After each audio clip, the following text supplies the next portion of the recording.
So you were telling me about the lady who went to Pakistan, who catfished, thought she was marrying a 19-year-old. I'm so happy we could have levity in this moment. It's a dark, ugly day outside. I'm not even gonna lie. I put this. I'm bringing my phone in because I sent this to my group chat with my sisters. I said, "Why is this lady?" Onija or Onija I said, "Why Robinson. is this lady trending on social media who went to Pakistan?" So, okay, 33-year-old, I think her name is Onija or Onija Robinson, went to Pakistan and was supposed to get married to, and I believe the person was 19. The man was 19. I don't know his name.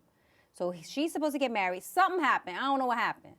All I know is that I see this news conference that she's holding. This woman is from New York. That's the first thing I want to say. This woman is from New York.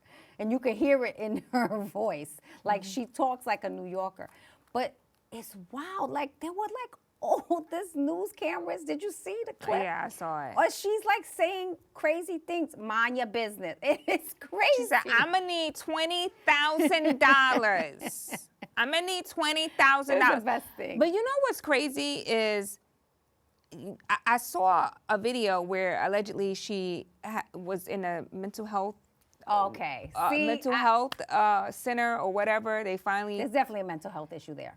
So I'm just like, wait a minute. There's definitely a mental health issue So there. you would rather go to another country and act like this, not knowing their laws or how long they could keep you? Country, yes. So she's... Like, and you know those laws in those countries are so strict. This lady got a hijab on, talking about, I'm gonna need $5,000. And she was like, you talk too much. Be quiet. It was like a reality show. Yeah. But this is why we pay attention.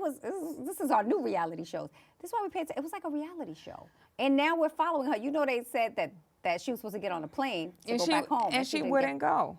She wouldn't get on the plane. And then I saw... I just pray for her safety. I know, because I saw a video of them checking her into a hospital. I guess a psych ward. And I'm just like, bro, like, you really in a psych ward in Pakistan? That whole clip is going to live on for so long. Like, people are going to take her words and start using her words. You know how we do.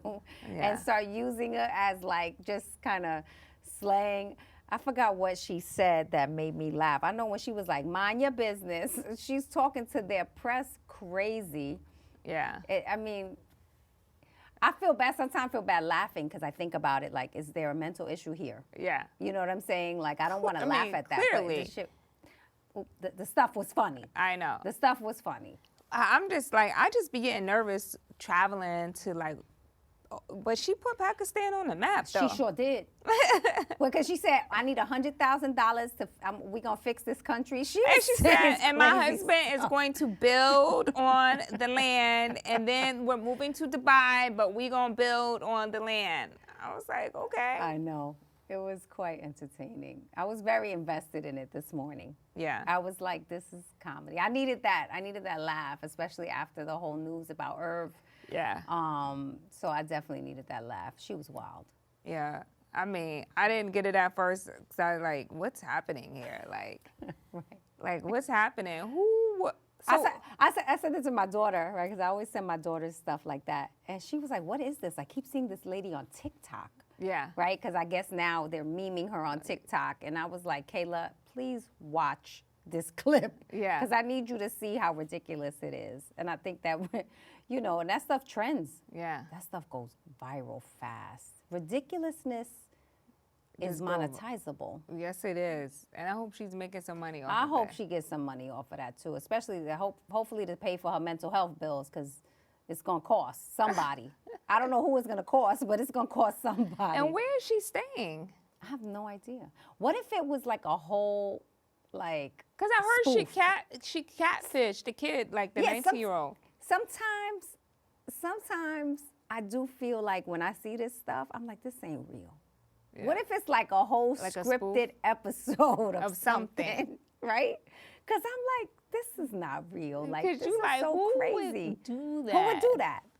Who would want to risk that? Who would do that? And this is the type of stuff like I could see myself writing for SNL. Right. Like I would want to be an SNL writer, write this stuff about this lady from New York.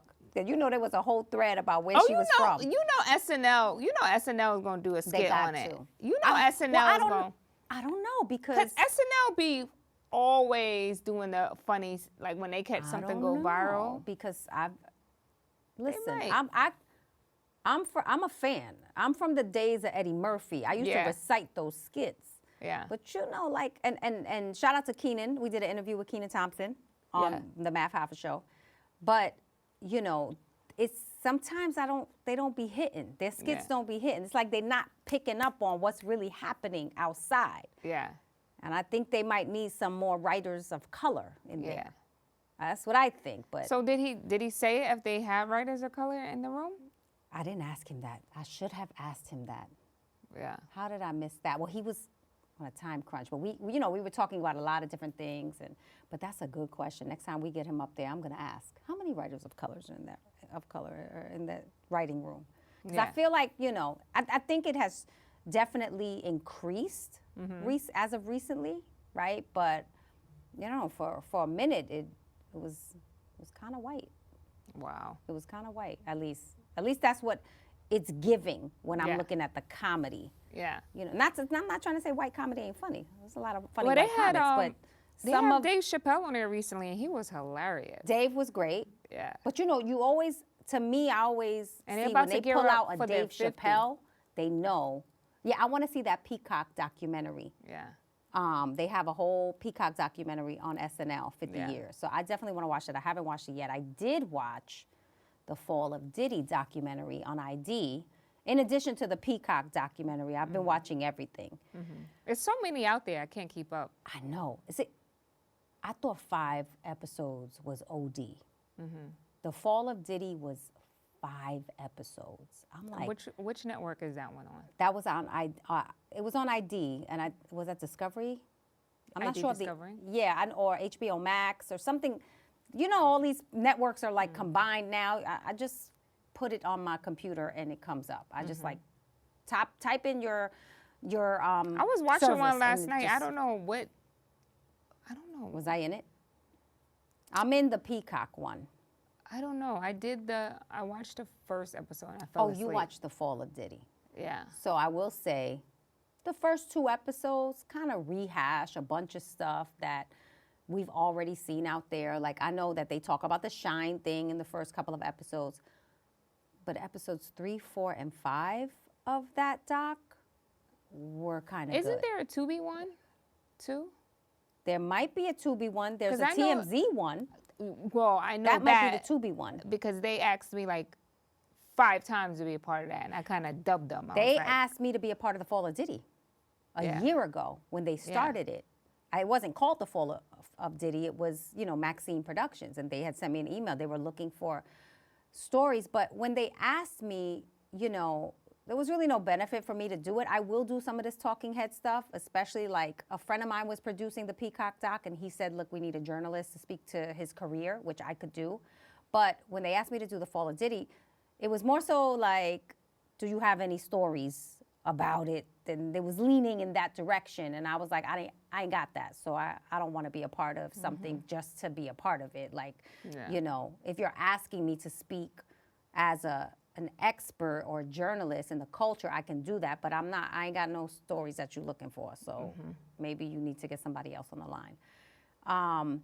But I know that it was over a year ago. So they were working on it for a while, getting a lot of content. And I think the old stuff in the first 2 episodes, like, I feel like we've seen that, But that once they got to that 3rd, 4th, and 5th ep, they talked to his old assistant who had like Fall of Diddy? Okay, so I only got through the first one. So when you get to there's some very disturbing stuff in there. Like, it was hard to watch, but, some of the victims shared their stories, and to me, it was believable. I can't be the judge of who's telling the truth and who's not. I'm just saying, if that happened to, I believe her name was Talia. She shared her story, and I I remember I was like, wow, it was very graphic and very detailed.